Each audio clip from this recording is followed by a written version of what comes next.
Hi and hello, watch fans. This is your friendly neighborhood jeweler, Alain Joseph, and this time is my second time ever recording the real-time show opposite our guests, because Rob and I recorded twice face-to-face in Dresden, but I'm here in the Hive, sitting opposite the illustrious, the legendary, the myth, the Mr. George Bamford. George, I wanted to say welcome, but I am welcome in your studio. Oh my God. Well, firstly, I mean, the myth. I'm loving that. Oh my God, that's the best introduction I think I've had, is the myth. Look, honestly, I'm so pleased you're here. It's great to have a great friend in the watch world in the building, because before we even started, we kind of pre-talked, and I was just like, Jesus Christ, we're already gone massively into this conversation of like, what did you think on this? What did you think on that? Where? And it's just like, it's like crazy. And then I brought a watch out of my wrist, out, and then you brought yours out, and it was just like, and then did you see this? And did you see this behind this guy? I mean, I love chatting to you. I love talking watches. So anyway, thank you very much. Thank you so much, George. So this is the second time you grace us with your presence on the real-time show. And I said the myth. Why? Because I believe we recorded over a year ago. I don't remember the episode. We'll put it probably in the show notes, because our dear Rob couldn't be here. He's on holiday in Mallorca. Ooh, hello. Yeah. I wanted to say he's the luxury horse, but he actually works very hard. Oh, yeah. And he does all the editing, so he'll have fun listening to this. Why did I say the myth? I have the honor to be friends with you for many years. I've seen you on camera, behind the scenes, in front of the scenes. I had the honor to work with you with what we're going to talk about later. And the myth is that you are a celeb. Celebs have that illusion that they're friendly on camera and not off camera. And you, in all these years that I've hung out with you around the world, but also in your home, because the Hive is your second home where we are. And to describe to our listeners where we are, it's that famous studio with all these awesome wall clocks. So we're actually sitting in that room, and we're recording on the GB Talks hardware. So if the quality is not good enough, I blame George. Sorry, Rob. I on your editing on this, I hope I've done everything right. I did set it up, and there's cables everywhere, and it's just absolutely one of those things that, don't set it up yourself, George. Try and get someone else to do it. But I kind of like doing it, because then I feel like a technical kind of whiz kid.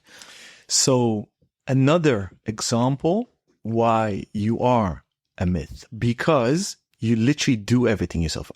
You designed the watches. I've worked with you hands-on, digitally, physically, with your team on physical Teams meetings. I mean, on Microsoft Teams, but also in the Hive and in Switzerland. Today, we're kind of freestyling. We don't have an agenda. The second time you were on. If you don't know George and the brands Bamford Watch Department and the watch brand Bamford London, which are literally two different entities and enterprises, please go back to therealtime.show to find that episode, or on your favorite podcast platform. Today, we're 2 weeks almost fresh out of Geneva. I want to jam with you. What were your first impressions at the fair? Someone asked me the same question recently, and I was like, there was a few things. One of them, I felt a little bit lackluster. I think it was like, let's just milk as much we can from the 0.02% of the world population of the richest of the richest. Let's bring out a tourbillon. Let's bring out something that's expensive materials, because they're the ones that are going to spend if we are hitting what I would say degree of a non-spending scenario. We've got 3 wars in 3 countries. We've got 3 elections in 3 countries, major elections. And I think people are going, oh, what the hell's going to happen here? That was my observation when I went round there. I arrived the day after the first day. I what do I say? I had FOMO. I was looking at your Instagram every day, but I was even that day. I consumed from you what you saw, what you didn't see, and then I consumed from Way's Instagram and the guys at Andrew from Andrew McCutcheon's one, and also Adrian's one, because I liked looking at those Instagrams. Then I looked at the branded ones, and probably the only one that I was like, wow, that's really, really doing something cool, was Chris Granger from IWC. I just looked at his Instagram and it was very proud. And, something that was very good. But I maybe I'm describing it in a doom and gloom way, and it's not a doom and gloom. You walk there and you feel like you're in hallowed land at Watches and Wonders. But I don't know. I felt a little bit like, oh, okay. I didn't go to you and go, oh my God, there's a brand new this or a brand new that. I couldn't kind of totally, yes, I loved the Carrera glass box. Yes, I loved the glass box-esque IWC Portuguese. I thought that was really good. Perpetual calendar looked cool. Piaget's stand and Piaget always, I love what they do. But I was like, oh, it didn't feel like there was a jaw drop moment. I don't know what you thought. What I thought is people can listen to the episode that we recorded a few weeks ago, so I don't want to bother them because it's all about you, and I have a zillion questions for you. But I share your feeling. It wasn't I don't want to dismiss your question. So it wasn't a wow fair. I found it rather tranquil, literally footfall. I dare to say lack of inspiration. And often the trend for a fair is set, strangely enough, by Rolex and Patek. And Rolex literally dove off a cliff, whereas last year it seemed they were mushrooms, which I loved, with the bubbles and the puzzles and the creativity flowing around. And this year was one steel model, precious metals, and a bit of colors, and that's it. So, and Patek launched awesome things, but every year is tranquil. I liked the denim. Seems that the Stern junior boys are getting up in the business, which I love. And I what I found most interesting was the advert that came out at the beginning of the year. So if you remember, those adverts about 100 years. Yeah. You'll see an engraving of a case back or a caliber or a platine, and then 100 years. So I'm like, yes, he's now selling. and those little things get me excited. That's what catches my attention. So to go back to you, shotgun, name your top 3, top 5 watches that you said, yes. The top 3 or top 5 watches that I'd want to buy from that show. I would probably say, I would definitely say is, I think the glass box, from Carrera. I love the glass box. I think that was a real great watch. IWC, the Portuguese, I think it was absolutely amazing. You're about to ask me a question. This is what I love about face-to-face. You saw my facial expression. I literally leaned over to the mic to step in because Rob will kill me if I interrupt people. That's something he trained me as a coach. What Portuguese? Give me a caliber or a color or a reference metal. Perpetual calendar. I liked the rose gold with the black. I thought the vintage vibe on that felt... So not eternal calendar. No. And I know that you and I both said we like it. I love it. But it's raritanium for me. It's gone it's out of my price point. So I was like, no, not for me. I like the Piaget, the ultra thin. I thought, oh, wow. And I would also say it was a show of, firsts, or what I would say wins. If you look at it, ultra thin, I thought was absolutely amazing. I think that was a real kind of, Bulgari versus Piaget, but I kind of loved that. And, chart beating IWC, Eternal. I thought it was mind bending because I couldn't get my head round exactly that.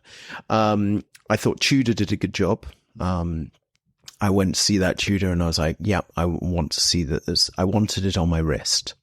Are you referring at the 58 GMT, so the Way 58? And I think that was really nice. Not the gold version. I just thought to myself that was it's just a great watch. My concern, and this was my concern, is Nomos. I could say to you, Nomos. I went onto that stand and I was like, oh yeah, everyone else is going, oh my God, we've got a blue dial and this is really revolutionary. They were just like, hey, we've got X amount of dials and this is how cool we are. And I liked it. I thought it was a bit odd where they were, because you had to go and discover them instead of walking around the hall. You had to go to another area. So that for me just bugged me a little bit. But I think to myself is Watch and Wonders, easier access, easier in. I mean, last time I had to queue for ages and it was a real pain. So I'd say to you, the organizers have done a knockout job on that. I loved Tag Heuer's entrance. I loved that they'd changed it to a digital display. And I thought that was really, really cool. The vintage Zenith, Defy, it reminded me of the old Lemon and Doxers and things like that. And I was just like, yeah, that's really cool. And it was the last of Julian's, this year will be the last of Julian's input until there'll be a future coming in on Benoit. So those are my things. I'm trying to think if I've missed anything. I was trying to think of the brands that really stood out to me that I wanted to get on my wrist. And I was thinking which one and if I have missed someone, I'm sorry that I have. But this is what it's about, top of mind. So I want Toma, top of mind awareness. Did you see brands outside of Pal Expo, or you didn't have time? I didn't have time, sadly. And that was my fault. I should have stayed longer and I didn't. And that's something that, oh yes, sorry, I had to look at my phone. There is one that I want, and I really do want. And when I say to you about the glass box, it is the new Skipper Gold. I think that is a real FU watch because it's just so damn cool. I put it on my wrist and I was just like, I love the original Skipper and I loved their re-edition of the Skipper. I loved the Hodinkee one. This gold one, I was just like, oh, hello. But it's a very elegant FU watch because it's not a offshore in gold, diamond encrusted. I have two questions to use the segue of what you just mentioned. You gave compliments to the organization. I guess, like me, and this is assumption, you miss Basel World because do I miss the sausages? The sausages, I don't eat them anyway. So no, I don't know if you. I don't know if you I think they were beef sausages. I don't miss. Yeah, go on. But all the brands together, because now logistically, it's a nightmare to get around. You lose time getting around because I love Elle. Yeah. So you said who you follow. Yeah. And creating FOMO, I had the same because I had to leave earlier. So the fair, and she was scooting around with her Vespa, which she had customized as a bad girl, which was lovely. And I'm still twisting her arm to come on the show because she promised she would. And she is a rock star. One thing I will say to you is our industry has got some amazing ladies and women that have come into ladies, that sounds really bad. Women that have come into the industry and have just turned it on its head and done some awesome things, but also awesome content that I know it sounds strange, but, there's a person called Scarlett that is an absolutely amazing lady. It's funny that you mention her because I discovered her on GB Talks. Oh, well, I stalked her. Oh, no. Yeah. I got her on the show. Rob and her are best mates now. Yeah. And we're talking to her to start her own podcast because of you. Well, I'm part of the Real Time Network. So, well, honestly, it's all thanks to you. All credit goes to you. There's a plaque above her bed and my bed. No. First you stalked her and then you want a plaque above your bed. Please no. But what I would say to you is she's one of the most amazing people. But then, there's Dime. I'm mentioning a few people. But like I'm very lucky to have met some amazing people that have changed the trajectory trajectory of my business. There we go. My dyslexia just hit in. And when I see people like Scarlett, like the new people that are coming into the industry and doing things that are funky and doing things that are cool and challenging the norm, and also meaning and brands needing to step their game up instead of going, well, you have to sit there and listen to us for X amount. They're not these people are going to go, you're effing boring. Get on, let's step up, let's do something. And that's where I'd look at something like this. Is Basel World, I don't think, and this is my 2 cents on it, wouldn't survive today. And I know it didn't survive, but I don't think it would survive today in the format that it was, because I think I think even the area, I remember going on the last Basel World, I remember going for a run with Way. We went running around the town, and I just went, it's done.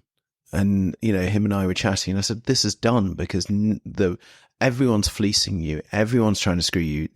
Look, Geneva is exactly the same. It's expensive. It's really expensive.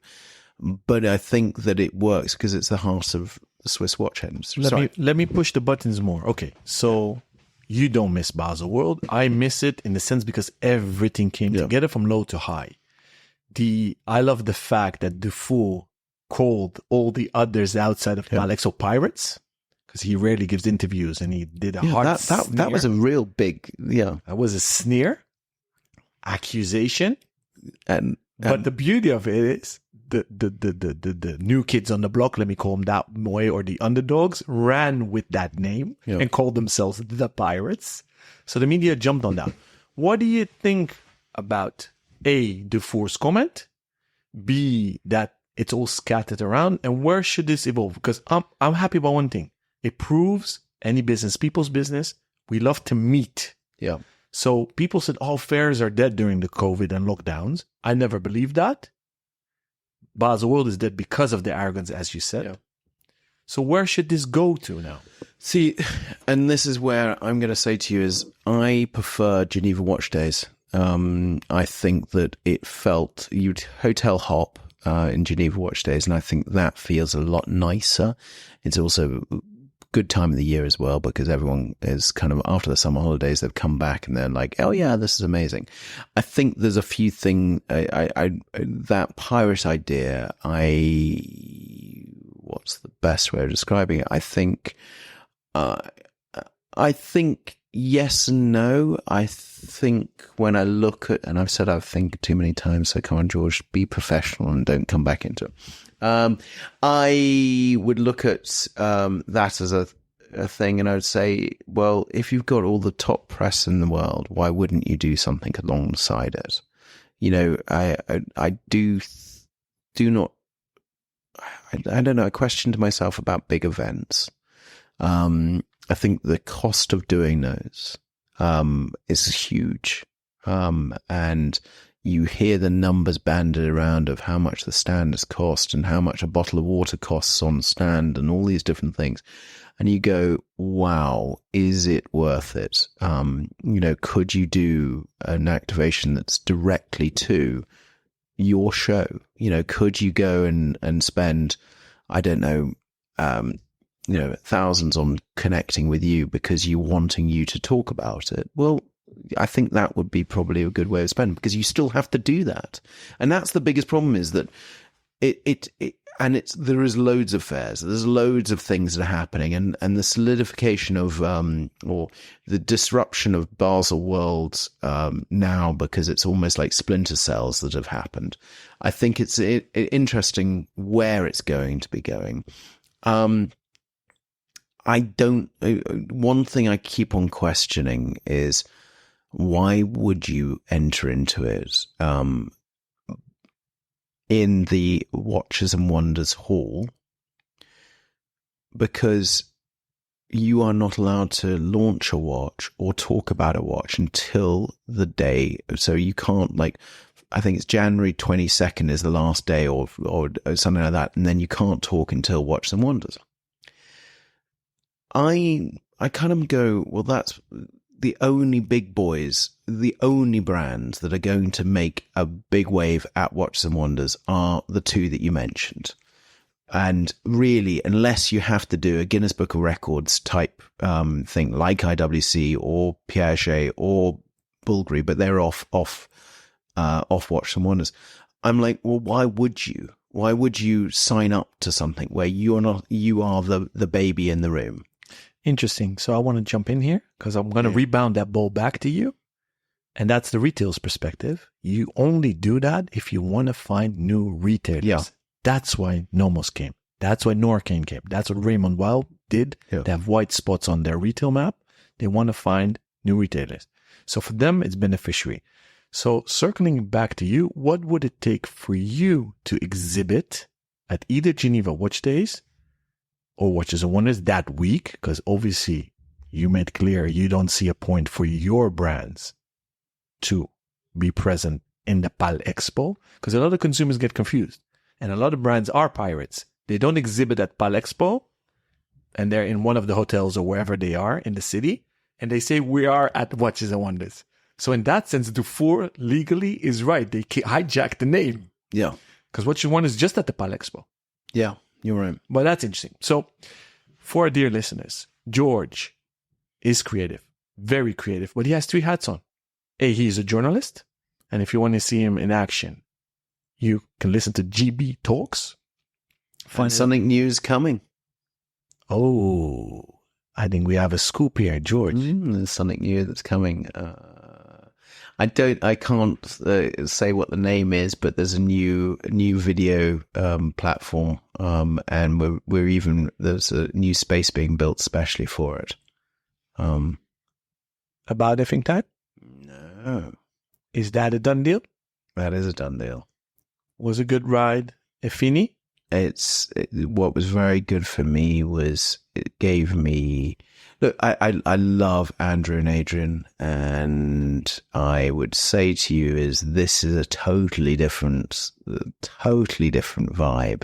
It's got a beginning interview in the beginning, then it's got a middle that's going to be something like music or something else, and then there's going to be another interview, and then it's going to be rocking out at the end. It's a proper structure of a show.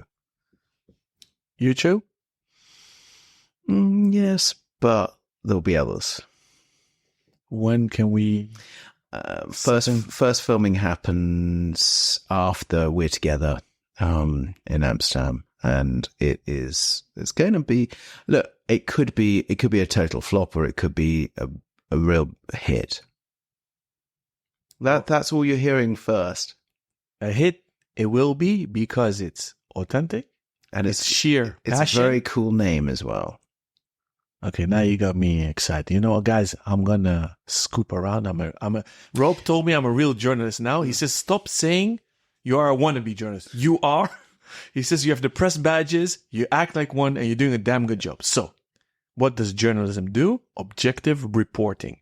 So I'm gonna snoop around there while George is on his phone or walking off, because he's a very busy man. I can vouch for that. And then I'm going to see if I find something, and I'll report on it.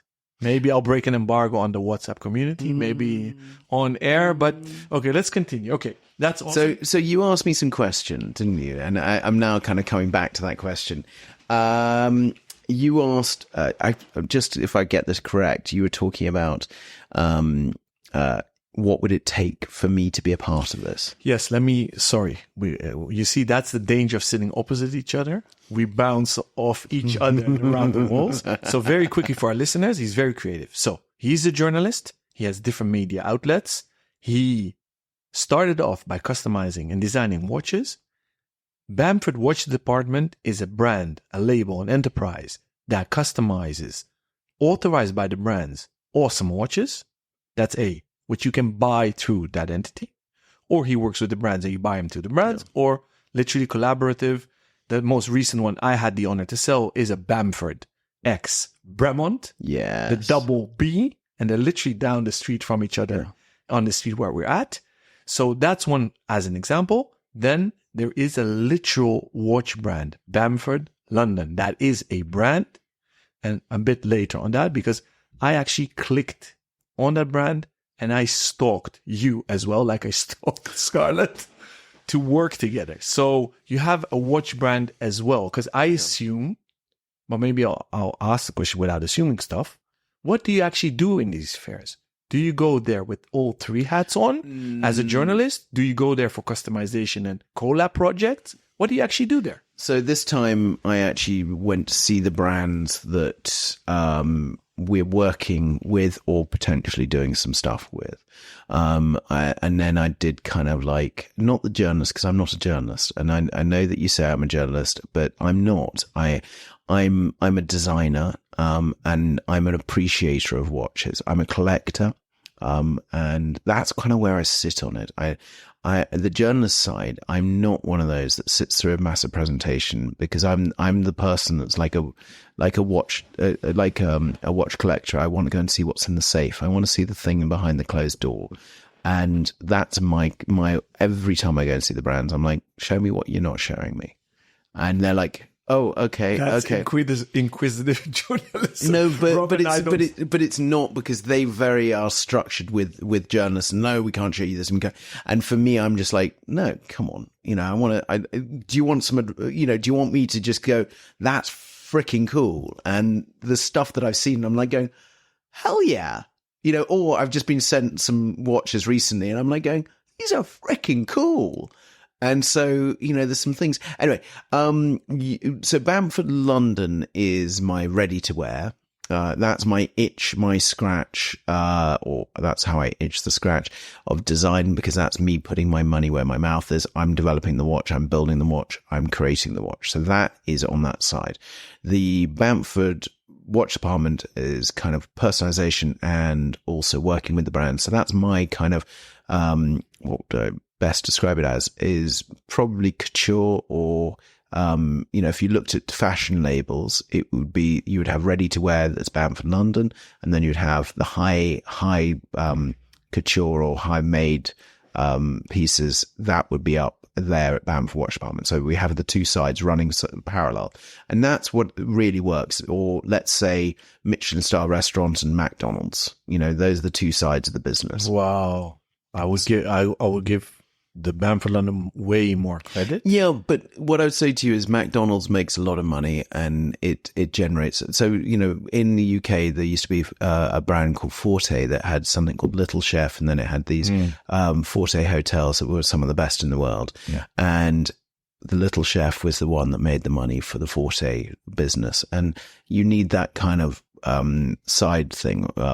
Let's go to Walmart. You've got Sam's Club and Walmart. You've got it's all those cross pollinations. That's where I look at this. Or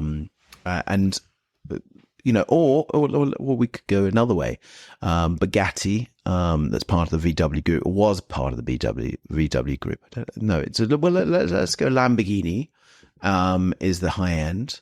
And then you could go something like, VW, or even down to something like a Skoda in that kind of way. And I know that you kind of go, oh, well, why would you brand it at that price? Because I look at the price point and compared to something that starts at 4,500, goes up to 200,000 or 300,000, my Bamford London starts at £450 and goes up to about £2,500. So, that's where I'm saying to you is those are the two platforms I'm sitting in. Very modest. I would either call it an RS Audi and maybe a baby Porsche and Lambo, but okay. Ooh, I love that.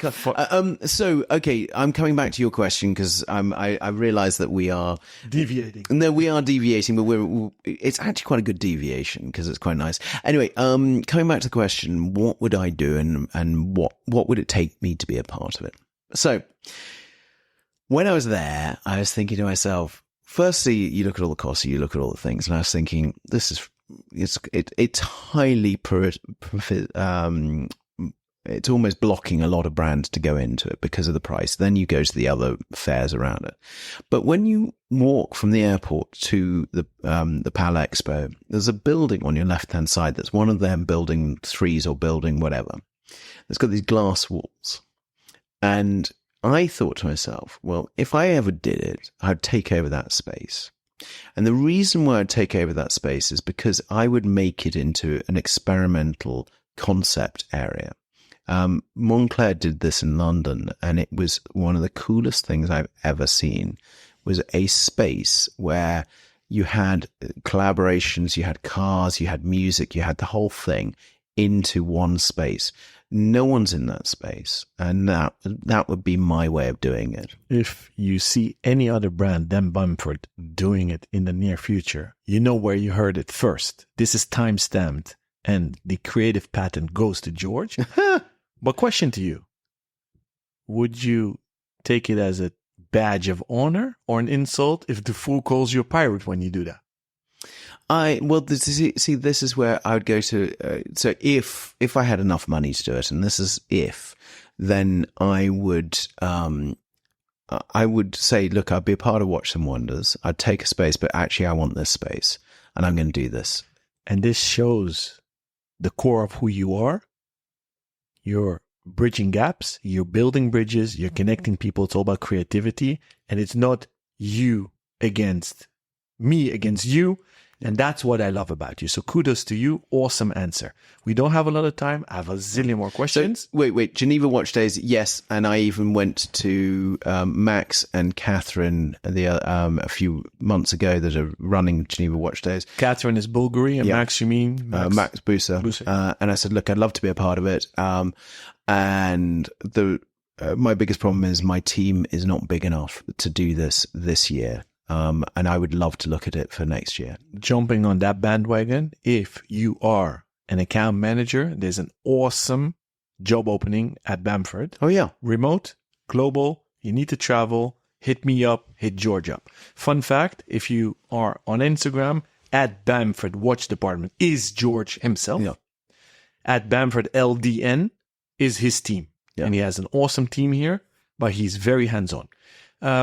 Where in the freaking world do you find this time? Because I know you're helping out the family as well. Mm. I know you are a lot of hours here in the Hive. This is not a show. You don't just come in here to shoot about effing time or record GB talks. You're here. I've seen the speed dial on the IP phones. There is actually a phone number, George. So he is literally here and doesn't go to his mobile. You have watchmakers here. Where do you find the time and the energy, George? Because I know you have little kids as well, like I do. Look, I would say to you, firstly, you know this. If you're working for yourself and you're working for your family, it's not a 9 to 5. So no matter what, it's one of those things. I got a reality check recently of like, I'm not seeing my family enough. So what I was doing is I was based in London and I only saw them on the weekend. So I was a weekend father for almost a year. And it was detriment to me. So now I'm a commuter. I'm commuting and I'm in London probably one or two nights a week, but I commute up every morning and every How night. far is the commute? About 2 hours in the morning, 2 hours in the evening. But it's great because I can do work then. It's not long at all. Yeah, but that's Amsterdam, Brussels. Yeah, well, okay. So, but it's not long in the sense of long. So what I would say to you is it's productive long, and I'm very lucky. I've got options ahead of me.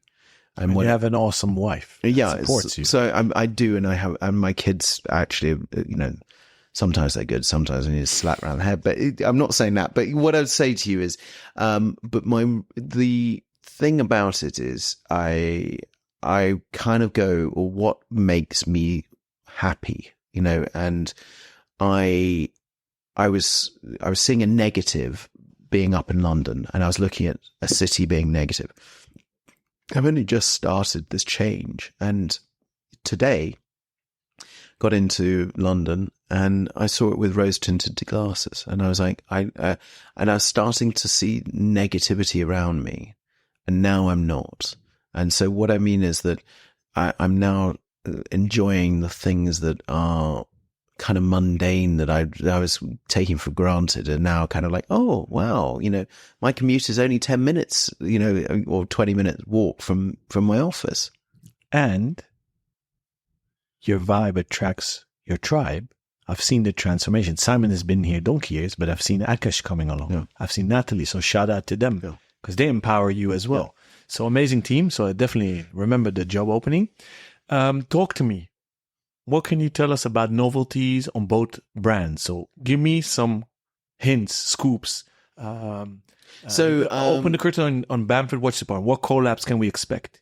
So Bamford Watch Department, this year, my honest thing is this year is going to be, as I hinted at earlier, there's 3 wars, three elections. There's a lot going on this year. For me, I'm like, I'd rather just kind of make sure that this year we've really put the foundations right. We started off with Bremont and started out swinging very, very heavily. Bamford Watch Department, we're going to be continuing our customization with brands, but we're also going to do more with those brands. What can I get customized at? So on our website, if you look at Zenith, Tag Heuer, and then there's some other brands, Frank Muller, but we work with most of the brands. Can you bring in your own watch? No. So you can order everything from us, and we buy from the brands. So for me, that's a really, really good side to the business. Then we do the collaborations. We're also doing some pieces that I'm starting designing some dials that not only for customers but for us and for our retailers. So that's kind of been a very, very good thing. Is I'm bring that back up, and we've got more brands coming on board. So I know that sounds elusive and not telling you exactly, but next year we'll be like, oh, what, you got them? Oh, you got that? What, really? And I think that's what I hope will be the kind of Scooby-Doo moments next year. This year, I look at the brands that we're working with, and we're very lucky, and we're solidifying those. We're also doing a hell of a lot of designs for brands. I also do a lot of white labeling. So what I mean is we offer personalization for brands, but not under our name. So we will corporate gifting kind of type of. This is watch brands that want personalization but don't want to be associated with us. Do you design watches like a Gerald Genta for brands that are not affiliated? Do you understand my question? Yeah, I understand. Not yet. No, we're taking existing designs and kind of pulling it to the future. There is 1 or 2 designs where we've done, and then we've also we're taking a lot more on with the marketing as well. So we're doing videography and things like that. This year also, I've got another business as well, so called Bamford Grooming Department. That is our bath and body range. That was the smell of the office. That's my mother's business, but the grooming department is kind of like alongside my mother's business. That's Bamford, and the grooming department is bath and body, sport. And so we've got a big push on that this year as well. So those are the things. Bamford London, we have got quite a few, things happening in Bamford London. By the end of the year, we will have another, potentially 2 watches that we'll be launching under that, 2 price points. One will be about £1,800.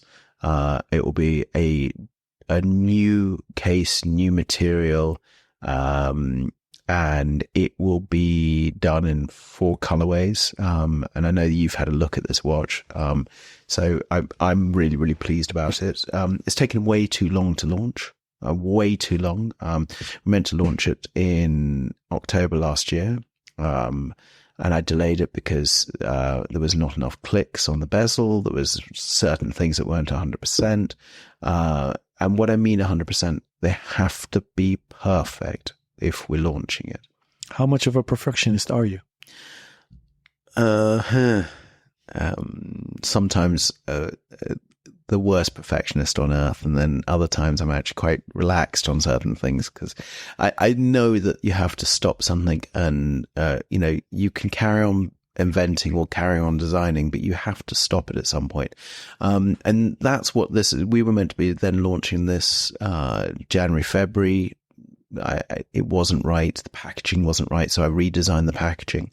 And packaging's now right. But I'm now, there's a few things that I'm not 100% on. So we're delaying it, and it may be June, July that we'll be launching it, I think. It may be September, but I think it has to feel right. And then we've got another watch that will be down at a £450 price point, but it will be a totally new way of looking at watch that will be a platform for personalization out of Bamford, London at that price point. So those are the two things that I could give you a hint at. Proves you're not a watch snob or snooty in general. Oh, yeah.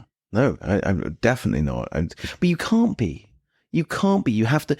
People are like, "Oh, I don't like quartz." It's like you say that. You can't. But 95% of both, everyone in Switzerland, or in the watchmaking industry, or consumers think like that. You shouldn't. You should not. You should appreciate every style. You should look at watches you should look at what Casio's, a regular calculator Casio and what it did to the watch world. You look at a quartz movement and everyone goes, "Oh, it's quartz movements, this, blah, blah, blah." You're like, actually, you look at Lang & Son with was it Lang & Son? No, it's FP Journe with their quartz movement. I mean, one of the most beautiful quartz movements I have ever seen. So you have to respect something that decimated the watch world and now is back out there. And that's something I love. I have a burning question. Sorry. I love burning questions. I loved your old podcast series, Oddball. Yeah. I also sent in some suggestions. I also love oddball watches. You put the casquette back on the map. Mm-hmm.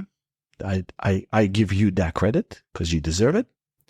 I'm dying to know what do you think of my buddy Mathieu's relaunch of Amida. So, I think, strangely, I think you were the person that told me that something's coming up on this. I really like it. I think it is amazing that the analog way to tell a digital time. I think it's really, really cool. I think that I like that case, and I think he's done a genius job. Do a tick for him and say, yeah, it's very, very cool. Talking about Oddball, there's another brand that I absolutely love, and it's a brand called Nipro. And for me, that's something that, you may see something coming out, because, I managed to, I can tell you, actually, why don't I do that? I'm going to give a little bit of a kind of thing. I have spent ages, finding this brand, Nipro, that's, and if you look at the history of them, they were one of the original, digital, watches for the Swiss watch industry. But it's taken me ages of finding the original owner, the people that still own it, and then we became very good friends, and I met the father that designed the product, and we've now become friends. And I don't know, hopefully we're friends, not frenemies, but we're friends, and hopefully something will come out. I think when you talk about your friend's relaunch that launch of this casquette, but it also reminds me of the Mad, I can't remember which one, the MB&F watch as well. There's quite a few. I think it was the HM5 or something that I recently read that was Max Buss's biggest flop. Really? Yeah. Oh my God. It's in Europe. My favorite watch magazine, Europastar. Find that article. I hope, honestly, for me, that's amazing. So look, your friend's brand, and say it again. Amida. AMIDA. I saw it and I went, oh, I love it. I love that it really is embracing that George Jetson style. I didn't love the packaging because I'm a packaging freak as well. I think that you have to close that loop and put the whole thing together. But I love it. I love it, love it, love it. So for me, that was something cool. We'll have him on the show and I'll ask him if you inspired him again.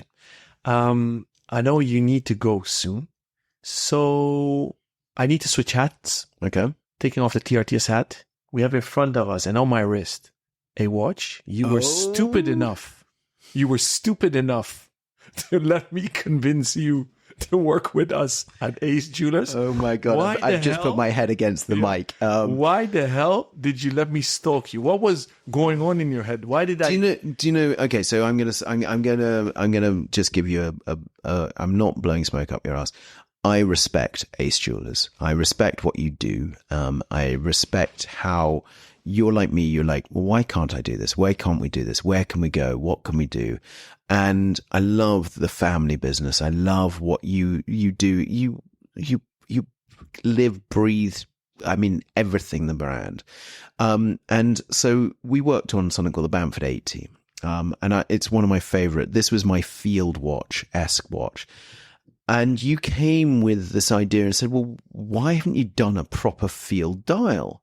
And I was like, well, no, I've done this and done. And he said, you said to me, yeah, you need to step up and actually do a field dial. And I was like, okay, I can't bullshit. Sorry, I can't give you bull anymore. I've got to get on and do this. So we did it together. And then we were talking about age casing, and you and I talked about Double RL from Ralph Lauren, and we loved how they gave this kind of pre-loved watch. And then, I don't know, you and I were just chatting, and it was just like, well, let's do it. Let's do the watch. And then it was like, well, what should we do? Where should we go? And it was just like, let's do a limited edition. But it wasn't me kind of, this has not been a money grab. It's just been hey, let's do something together and see where it goes. And then you kind of work with my team, and it was just like, let's do some crazy imagery and the packaging and the whole thing. And I was just like, wow, yeah. Thank you so much. I'm blushing, and I can vouch for the fact that you were part of the process from A to Z. You actually made the first designs, and we jammed, and it was very natural, and both in person and over video calls. And I am definitely no objective, but I'm super in love with the product. Oh, yeah. We ran with the idea that we both love black watches, blackened watches, blacked out watches. And that's how you started. And that's how I've encountered the first Bamford product ever. Yeah. And before I met you. And I said, we have to do something with black, but I hate galvanizations or coatings or DLC. So we ran with the aging. And I wear a lot of Ralph Lauren. You do. Simon, your right hand comes from Ralph Lauren. So that was very organic. And then we switched to the contradiction of ghost dials. Yeah. Because we wanted to black it out completely. And then you came up with the idea of ghost dials. You carefully said, Alon, do you love them? I said, yeah, I freaking love them. They're the coolest. They're the coolest Rolexes. And the ghost dials on Datejust are the coolest. And then we ran with it, and it was so organic. And I'm saying this on the record now. Thank you so much for the journey. Well, because it was fun. The product's on my wrist. I love it. So I am going to cut off our commercial spiel.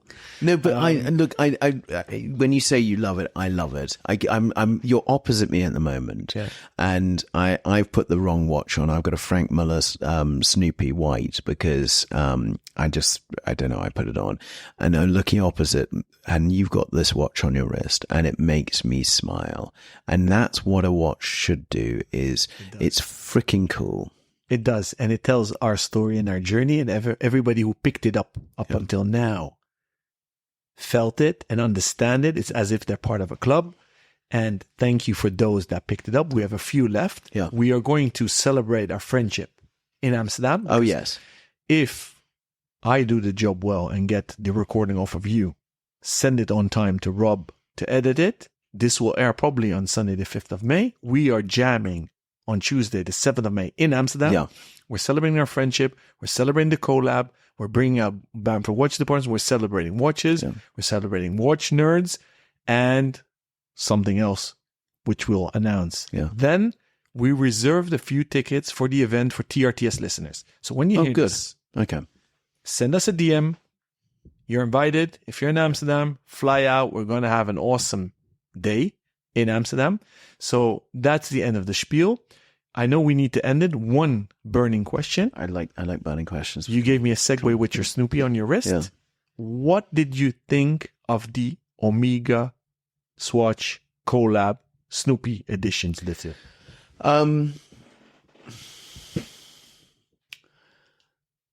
What's annoying is I'm an absolute Snoopy freak. Okay, so I love Snoopy. It makes me smile. He makes me smile. And if I can, my whole life, I've got, or my whole universe, I've got Snoopy in most of that. I also have quite a lot of Popeye, but Snoopy, I love. I haven't brought one. And the reason why I haven't brought one is because I want it. I would love it. I've got the original Omega Snoopies, and I love them. I've got each one of those, and they do make me smile. The new one, this myth of the Swatch Omega has gone for me. I went into the Swatch store few weeks ago before they launched the Snoopy, and I picked up two of them easily, with a friend of mine. One picked up one, and they said, "Oh no, we've got everything available." And the same with the Blaupaume.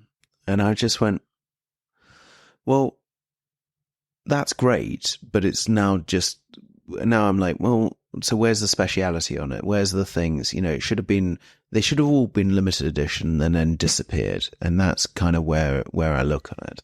So I'm like, well, I'm going to pick up one of these, Snoopy, maybe at Geneva Airport or wherever the hell I want in 6 months' time or a year's time. And that's kind of, so I don't believe the hype.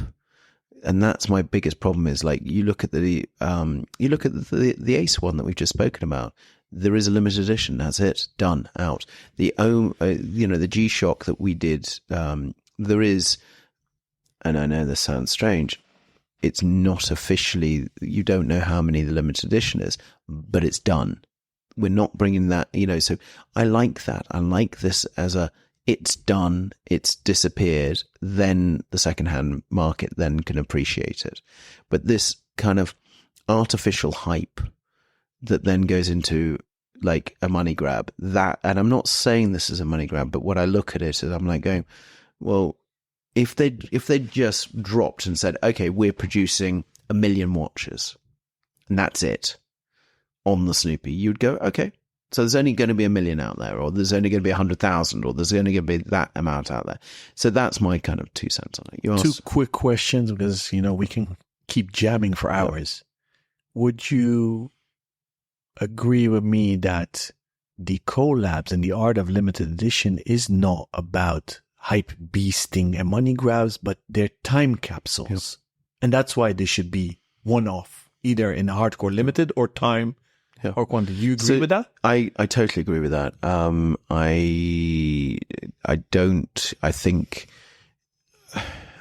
think one launch is a very cool thing. I think about when our first Hodinkee Skipper came out.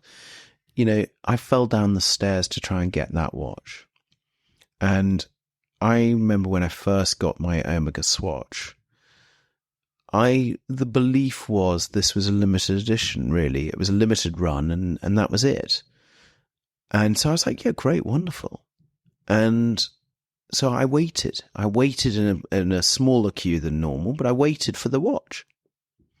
Now I'm like, oh, I can walk in there and go and get it. So I would say to you is, when I look at something like that, yes, you're right, limited time period or limited run, or what you do as a brand is you say, okay, we are producing X amount and that's it. Stop. I want to dig deeper, because I also say collabs are about synergy. 1 + 1 needs to be more than 3. Yeah. They need to add something. So a lower end brand Swatch versus an Omega. Yeah. Swatch should add coolness, fun, and youngness to Omega. Omega adds prestige to Swatch. That's the synergy they did. Mm.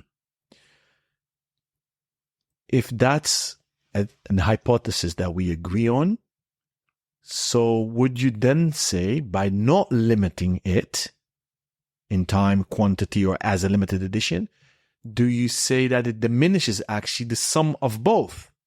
Does it harm both brands now? If we look at the case study? I don't know. I think, look, I look at something like the Apple Watch, and that's brought more people into watches than ever before. So, and everyone's, oh no, I don't like the Apple Watch because of this. It's brought more people to wear watches. So whatever the case is, it's a plus plus. The Swatch phenomenon was absolutely amazing, especially in the environment that we're here in the UK, where theft of wrist watches is been on the rise. I would say to you, is that's something that I this Omega Swatch scenario has become something that people do wear. Do I think it's detriment to the brand or positive to the brand? I think the brands will know themselves, and I can't say to you, but would I, it's one of those things. Would I, would it be, I'm claiming I've got an Omega on my wrist, or would I claim I've got a Swatch on my wrist? And I think that's more how comfortable you feel as yourself. Would I not wear a Blaupin, 50 fathoms or something, or a brand new one, because of the Swatch? No way. But would I wear the Swatch because of the Blaupin? Yes. So I think the benefit is to Swatch, and as a group with them collaborating with each other, I think it's damn cool. So I don't know. You've asked me a question. I'm giving you kind of like this real kind of vanilla answer back, I'm kind of going and saying I don't know that they're detriment, because yes, they made money. They're making money hand over fist. This is something where they've got security guards for the first time at Swatch. So you kind of go, well, yeah, there's a queue around the block, and so for me, that's kind of like, wow, Swatch hasn't had that since probably the day when it brought out the Pop Swatch or something like that. But I think the scarcity is a thing that is now missing on this, and they can't go back at it. They can't go, oh yeah, we're bringing out a limited edition on Snoopy, and this is happening on this, because they did the white, then they did the black. So I'm now like going, oh, okay, Next one is blue. Yeah. Amazing philosophical end to it. I don't want to end it, but this is an open invitation for part 3. Yeah, definitely. Let's do it. George, thank you so much for cutting out an hour in your busy schedule to sit down physically with me in the Hive. Oh, it's been cool. Thank you. Thank you, sir. And I'm looking forward to our next fun event in Amsterdam.